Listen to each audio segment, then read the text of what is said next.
games, and we don't play it much in our house anymore because it led to too much hard feelings, a lot of boards being flipped in the air, and you find all those little pieces.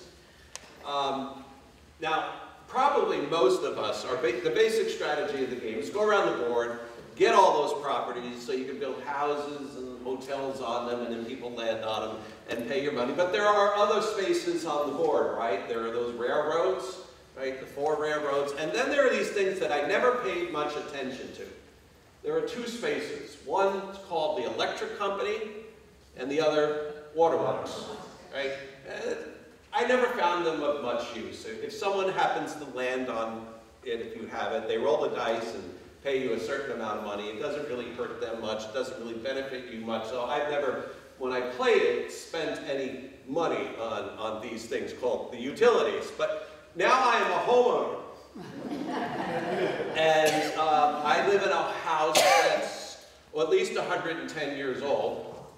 Now, electric is fine, but I've really gotten concerned with Waterworks. Because in my house, plumbing is an issue all the time.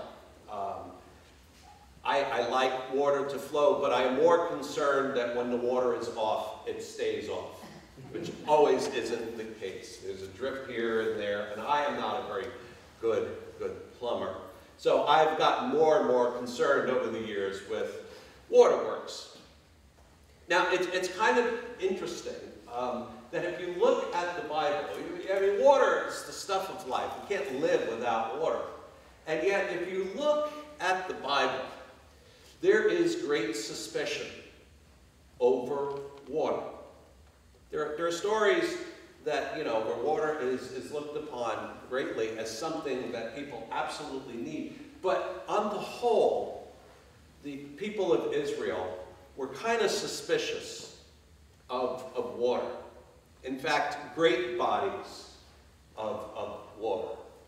Here, take this story. I mean, this is how it all begins, right? In the beginning, when God created the world, the earth was a formless void, and darkness hovered over the face of the waters, and the wind of God hovered over it. And God said, "Let there be light." And there was light. And God saw that the light was good. And God separated the light from the darkness. The light God called day, and the darkness God called night. And there was evening, and there was morning, the first day. Then God created a dome to separate the waters from the waters. And so God created a dome that separated the waters that were above the dome from the waters that were below the dome, and God called the dome sky. And there was evening and there was morning a second day. And on the third day, God said, "Let the dry land appear." And it did. God created the dry land and called it earth. And the waters were gathered into one place and called seas. And God saw that it was good.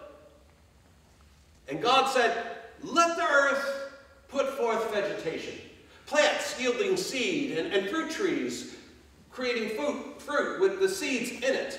And so the earth did put forth plants, vegetation, plants yielding seed, and fruit trees bearing fruit with the seed within it. And God saw that it was good. And there was morning, and there was evening, the third day. Now I'm going to stop that story there. First of all, before God began to create, something actually did exist in the story. What was it? It was chaos. And how does chaos appear? Without light, but it's described, if you listen to it, as water. water without rhyme or reason flowing. The Spirit of God is hovering over the face of the deep, and the imagery is of water. So water just going willy-nilly is actually the picture in the Jewish mind of chaos. Okay? And God creates light, and God says, it's good. Right? And then it comes the second day, where God creates this dome in the sky to separate waters above it from waters below it. All right? Now, God says something on every day of creation, but it doesn't get said on this day. You know what that little phrase is? It's good. God does not say, on this day, it was good. Now, it could be scribal error. They forgot that verse. I don't know. But it's kind of interesting that on the day that deals only with water, we don't have the statement, it was good. And then there's the third day. And the earth appears, and that's good, right? And there's vegetation and stuff to eat, and all that's good. And then from everything on in, it's all about the earth. And we hardly hear anything more about the seas and the water. It's kind of interesting that there's sort of this bias for the dry land, and the water, not so much, right? Isn't it interesting that Israel is right on the Mediterranean Sea? How many stories can you think of that take place on the Mediterranean Sea? In the Old Testament, anyway. There aren't. Well, there's one. I'm going to tell you in a moment. But the Phoenicians, they were sailing people. They went out, and I'm sure there was some Israelites, fishermen that went out on the water, but they were not a seafaring people. They kind of had a distrust of the water. Why? I don't quite know. No one knows, but it seems that it's the case.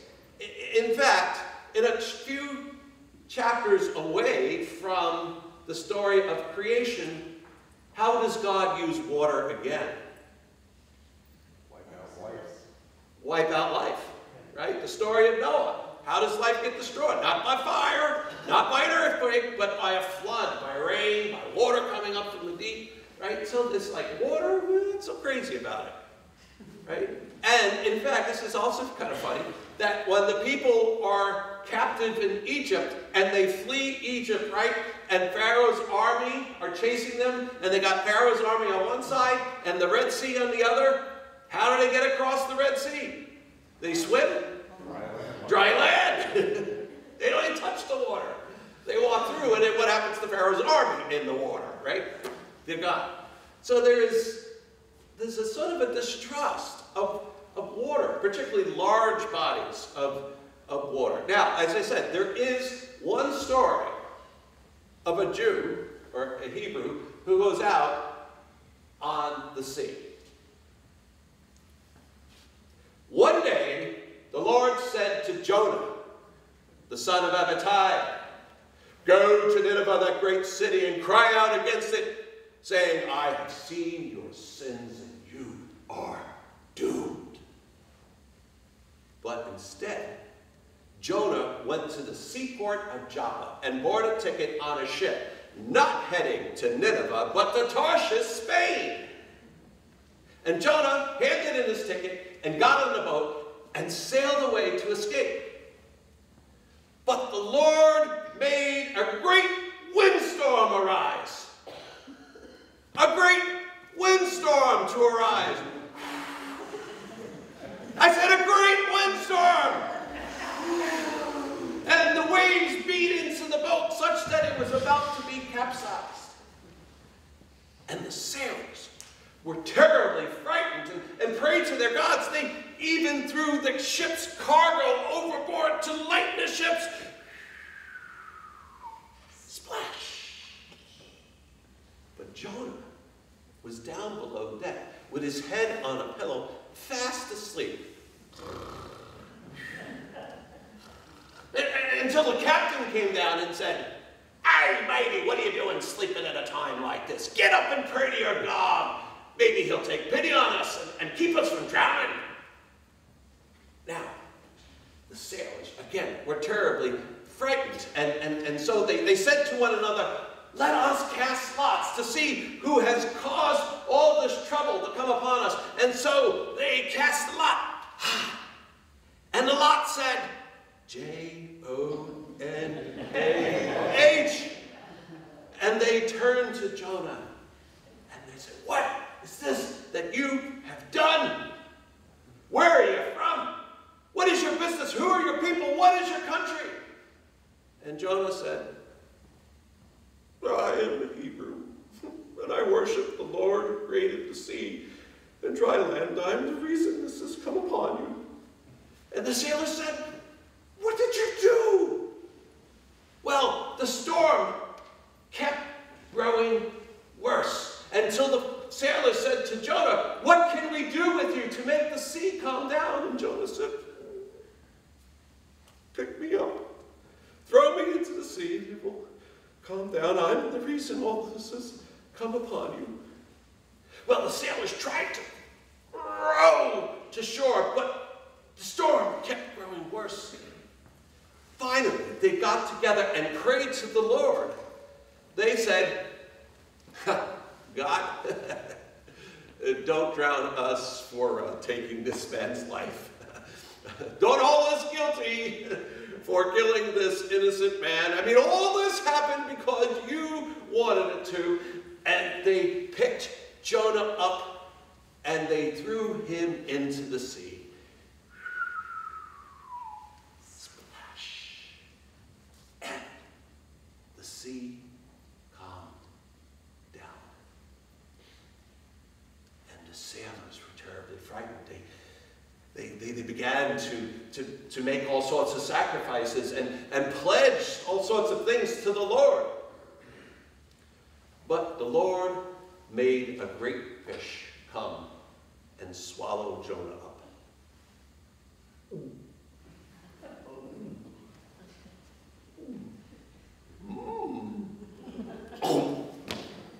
And it did. And Jonah was inside the belly of this fish for 3 days and 3 nights. And from inside the belly of the fish, Jonah prayed to the Lord. He said, when I was in trouble, Lord, I prayed to you and you listened to me. From deep in the world of the dead, I begged you for help and you answered my prayer. You threw me down to the bottom of the sea. Water was churning all around, and I sunk down below the underwater mountain. I thought I was swept from your sight, never again to see your holy temple again. I was almost drowned by the waters that surrounded me. Seaweed wrapped around my head, and I sunk down below the underwater mountains. I knew I'd be a prisoner there forever.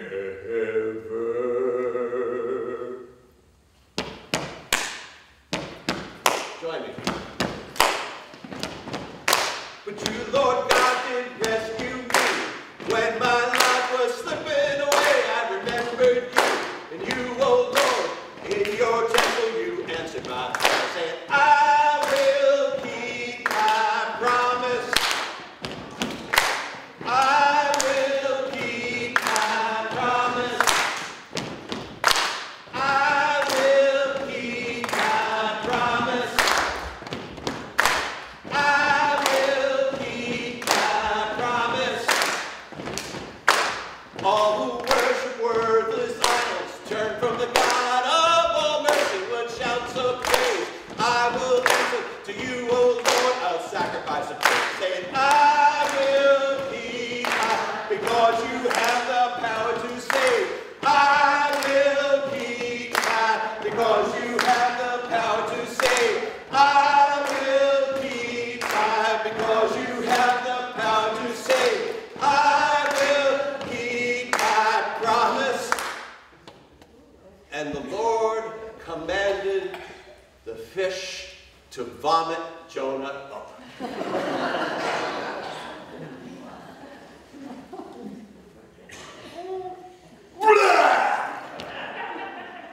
And it did.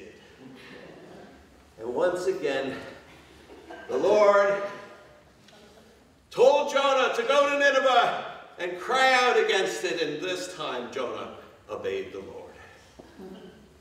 So, this is the one sea story in the Old Testament. Now, how did he feel about the sea? Not very good, you know? It's kind of amazing. They just didn't want really to have any part of it. Now sometimes we say, well, that's the Old Testament, right?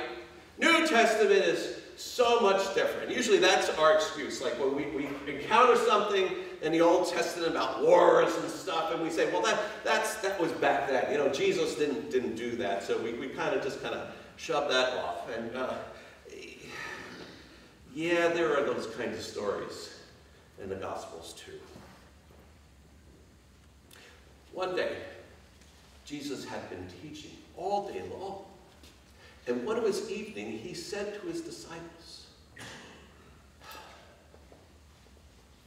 let us go across the sea. And so they took Jesus in the boat just as he was. And some other boats tried to follow along, but a great windstorm arose. There you go. And the waves beat into the boat such that it was about to be capsized. And Jesus was asleep in the stern of the boat with his head on a pillow, fast asleep.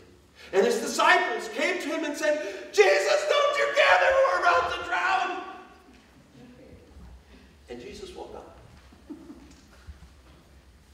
He rebuked the wind and the sea, saying, peace, be still.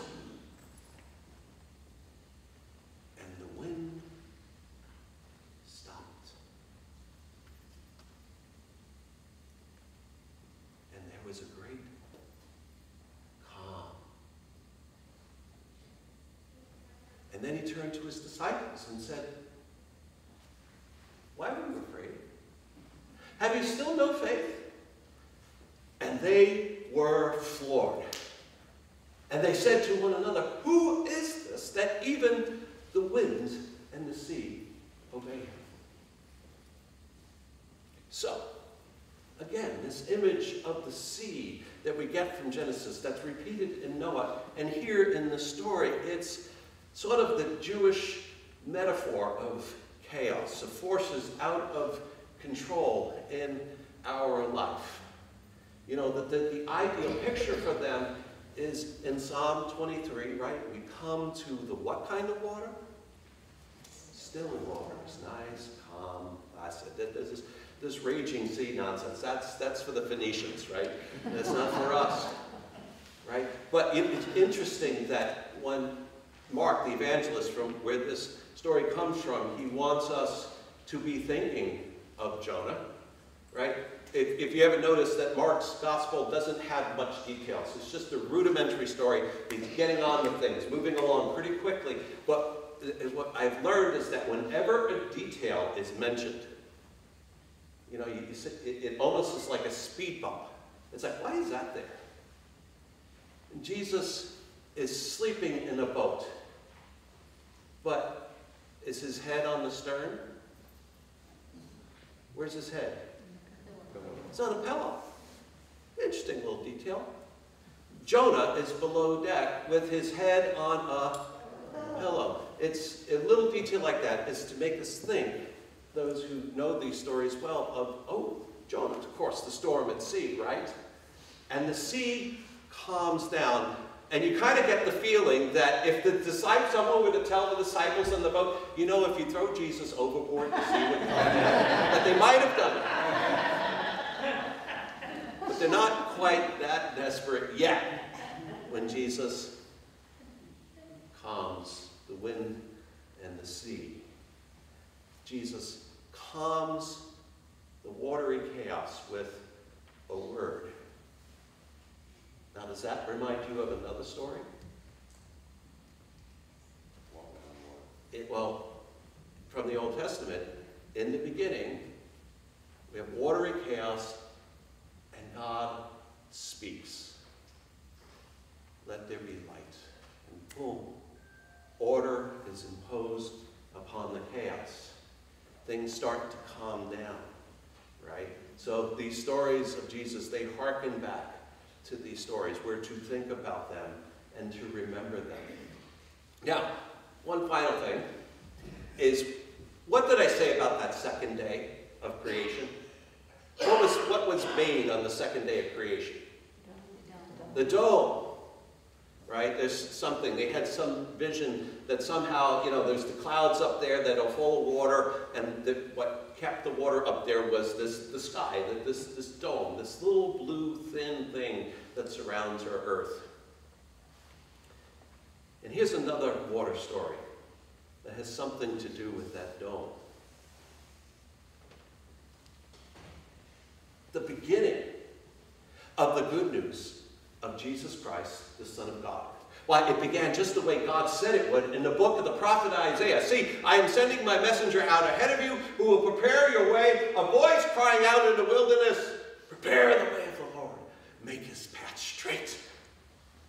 Now John appeared in the wilderness preaching a baptism of repentance for the forgiveness of sins. And the whole Judean countryside and all of Jerusalem came out and were baptized by John in the Jordan River. Now John wore camel's hair. He had a leather belt around his waist, and he ate locusts and wild honey. And John said, one is coming who is more powerful than I am. I baptize you with water, but he will baptize you with the Holy Spirit and with power. And Jesus came out of Nazareth in Galilee and was baptized by John in the Jordan River. And when he was coming up out of the water, the heavens were ripped apart. And the Spirit of God descended upon Jesus like a dove. And a voice was heard, you are my Son. I love you. With you, I am well pleased. What happens to that dome? It's torn apart. This thing that God never called good in the beginning. Jesus the Spirit of God tears it apart for a more important purpose, that the veil between heaven and earth is now breached in Jesus. And just to re-emphasize that part, at the very end of that story, when Jesus reads his last, we're told an important detail, that the veil in the temple was torn in two from top to bottom. There is nothing separating us from the Holy of Holies and where we are. This is what Jesus does. Calm the chaos of our lives and make accessibility to us. We have no longer any reason to fear ultimately even those crazy waters out there. It's an interesting tidbit. The Sea of Galilee, it's not really a sea, it's a lake, right? It's called Lake of Gennesaret in some places, Tiberias Lake. It's not really a sea. It's about 62 square miles. To give you some perspective, the Sacandaga Lake is 42 square miles, so it's even about a third bigger than the Sacandaga. But they were afraid even of that sea, and particularly going across to the other side. Because where was Jonah supposed to be heading? To Nineveh, or he was going to Tarshish, right? It was places that a Jew would never want to go. And interesting enough, Jesus' disciples did not want to go to the other side of the sea because it was the land of the Gerasenes. It was Gentile territory. They did not want to go there. They were probably confused that Jesus wanted to even go there in the first place, because to them that was to enter chaos. That would be entering a land apart from the law, right? But Jesus broaches all of this for us and makes it possible for us to go into the land the land of the Gerasenes, the places that we would never have dreamed of going in the first place. I know you're going to Guatemala soon. It's not quite the land of the Gerasenes, but 10 years ago, would you have thought about, hey, let's go to Guatemala? Probably not. I don't know. I don't know how long you've been going, but whatever that was. Right? But here's this little church in Mayfield, New York, is picking themselves up and going to some faraway place that, well, sometime before, they never would have thought about going. But God calls us to go to these places. And God says, don't worry, I know it's a little fear and trepidation, but I calm the chaos. I calm those crazy waters. Let us join in our affirmation of faith.